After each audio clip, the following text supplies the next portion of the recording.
Hello everyone, welcome to my channel. हम concentration of solution के बारे में पढ़ चुके थे। कंसंट्रेशन ऑफ सॉल्यूट, सॉल्वेंट सब के बारे में पढ़ चुके थे। आज हम पढ़ रहे हैं separating the components of a mixture. तो हमें पता होता है कि कोई भी मिक्सचर होता है वो केमिकली प्योर नहीं होता है। कोई भी नेचुरल सब्सटेंस होता है वो भी केमिकली प्योर नहीं होता है। उसके अंदर बहुत सारी इम्प्योरिटीज़ मिक्स होती हैं, बहुत सारी अशुद्धियाँ पाई जाती हैं। तो हम उनको उनके कंपोनेंट्स के आधार पे उनको डिफरेंट डिफरेंट तरीके से सेपरेट करते हैं। तो सेपरेशन की जो प्रोसेस होती है मिक्सचर के अंदर अलग अलग तरीके से होती है। ये उस मिक्सचर पे डिपेंड करता है कि वो मिक्सचर हेट्रोजीनियस है, होमोजीनियस है। तो उसके लिए हम अलग अलग प्रकार की उनको सेपरेट करने के लिए अलग अलग मेथड्स का यूज़ करते हैं।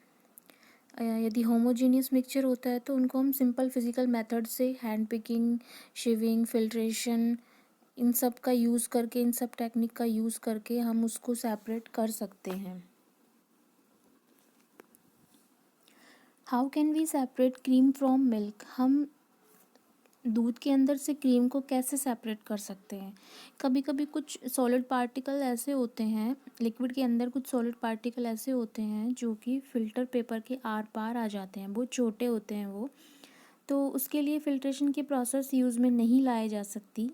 तो ऐसे मिक्सचर्स को सेपरेट करने की प्रोसेस को हम सेंट्रीफिकेशन कहते हैं। और ये टेक्निक जो होती है इसके अंदर क्या होता है कि हाई स्पीड पे मिक्सर को रोटेट किया जाता है, जिसके कारण जो लाइटर पार्टिकल होते हैं वो सरफेस पे आ जाते हैं और जो हैवियर पार्टिकल होते हैं लिक्विड के अंदर वो बॉटम में रह जाते हैं, जिससे दोनों को अलग अलग कर लिया जाता है।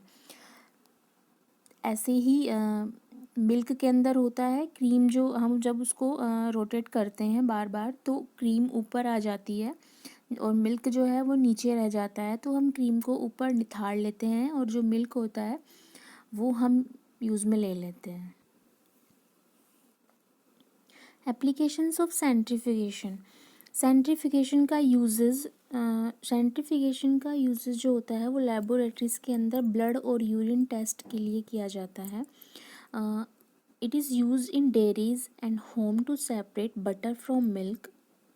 बटर और मिल्क को सेपरेट करने के लिए डेयरीज में इसका यूज़ होता है। It is use in washing machine squeeze out water from wet clothes, कि जो गीले कपड़े होते हैं उनके अंदर से पानी को बाहर निकालने के लिए यूज़ में लाया जाता है वॉशिंग मशीन में। It is use in laboratories and industries for separating suspended impurities from liquid. प्रयोगशालाओं में और कारखानों में इसका यूज़ लिक्विड के अंदर जितनी भी अशुद्धियाँ होती हैं उनको बाहर निकालने में किया जाता है। By using the technique of centrification different varieties of milk containing different amount of cream. अलग अलग प्रकार के दूध के अंदर अलग अलग मात्रा में क्रीम होती है। Toned and double toned varieties of milk are prepared, कि इस मेथड से सेंट्रीफिकेशन के टोन्ड और डबल टोन्ड वैरायटी मिल्क की बनाई जाती है। These are packed in poly pack tetra packs and then sold in the market. इनको पॉलीथीन के अंदर पैक किया जाता है और फिर इनको मार्केट के अंदर बेचा जाता है।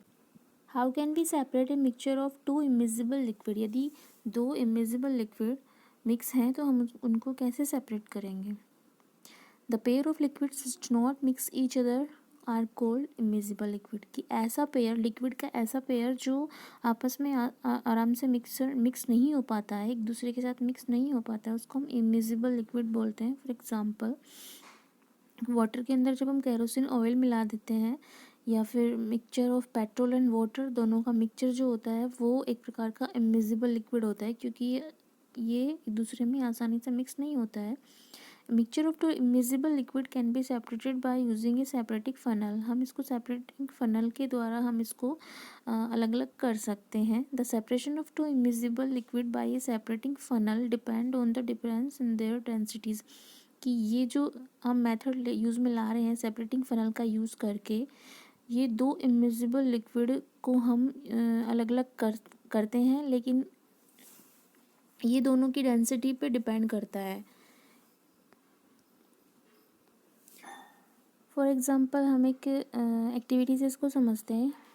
हमने सेपरेटिंग फनल लिया है, उसके अंदर हमने केरोसिन ऑयल और वाटर का मिक्सचर हमने उसमें डाल दिया। हम कुछ टाइम के लिए उसको बिना स्टिर किए रहने देंगे। उसके बाद हम देखेंगे कि हमें 2 लेयर मिलेंगी। तो जो ऑयल वाली लेयर होगी वो ऊपर हमें मिलेगी और पानी जो होगा वो हमें नीचे की तरफ बहता हुआ नज़र आएगा। हमने नीचे एक अलग से बर्तन लगा दिया है, तो उसके अंदर हमें पानी मिल जाएगा। ऊपर जो लेयर हमें मिलेगी वो ऑयल की होगी। तो दोनों हम इस फनल के द्वारा हम इसको सेपरेटिंग फनल के द्वारा हम इसको अलग अलग कर सकते हैं। तो इस प्रोसेस के द्वारा आप सब समझ चुके होंगे।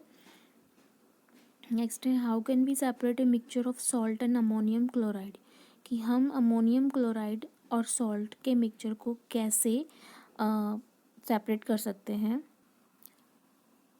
हम इसको एक एक्टिविटी के द्वारा समझते हैं। हमने एक चाइना डिश ली है, उसके अंदर हमने अमोनियम क्लोराइड और सॉल्ट दोनों का मिक्सचर ले लिया। उसके बाद में हमने ऊपर से इस पर एक फ़नल लाइक स्ट्रक्चर हमने फ़नल लगा दी ऊपर से। उसके ऊपर फ़नल का जो ऊपर वाला जो माउथ है उस पर हमने कॉटन की वूल लगा दी। उसके बाद में हमने नीचे जब बर्नर ऑन किया तो जैसे ही हम उस मिक्सचर को गर्म करते हैं तो जो अमोनियम क्लोराइड है वो इवोपरेट होने लग जाता है, क्योंकि सब्लिमेशन की प्रोसेस होती है। सब्लिमेशन की प्रोसेस ये होती है कि जब हम किसी सॉलिड को गर्म करते हैं वो बिना लिक्विड में चेंज हुए डायरेक्टली गैस में चेंज जाता है, और जब हम गैस को ठंडा करते हैं तो वापस से वो सॉलिड में चेंज जाता है। तो जैसे ही अमोनियम क्लोराइड इवोपरेट होता है, तो इवोपरेट होने के बाद में जैसे ही वो फ़नल की दीवारों से टकराता है तो वो वहाँ पे वापस से सॉलिड में उसकी दीवारों पर इकट्ठा हो जाता है। जैसे ही वो उसको ठंडा एनवायरनमेंट मिलता है तो वो वापस से सॉलिड स्टेट में आ जाता है। और जो बॉटम में हमें मिलता है वो नमक होता है, सॉल्ट होता है। तो हम दोनों को इस तरीके से सेपरेट कर सकते हैं। तो आप समझ गए होंगे किस तरीके से हम इनको सेपरेट कर सकते हैं। इनको हम सब्लिमेशन की प्रोसेस के द्वारा सेपरेट कर सकते हैं। तो अभी हमने 3 मेथड पढ़े हैं। एक तो सबसे पहला हमने सेंट्रीफ्यूगेशन के बारे में पढ़ा है, दूसरा है सेपरेटिंग फनल के द्वारा हम 2 इमिजिबल लिक्विड्स को कैसे अलग अलग कर सकते हैं, कैसे सेपरेट कर सकते हैं। तीसरा हमने ये सब्लिमेशन की प्रोसेस वाला पढ़ा है। तो आई थिंक आपको समझ में आ गया होगा। यदि आपको कोई भी डाउट है तो आप कमेंट कर सकते हैं या फिर आप मुझे मैसेज भी कर सकते हैं। Okay, thank you, have a good day.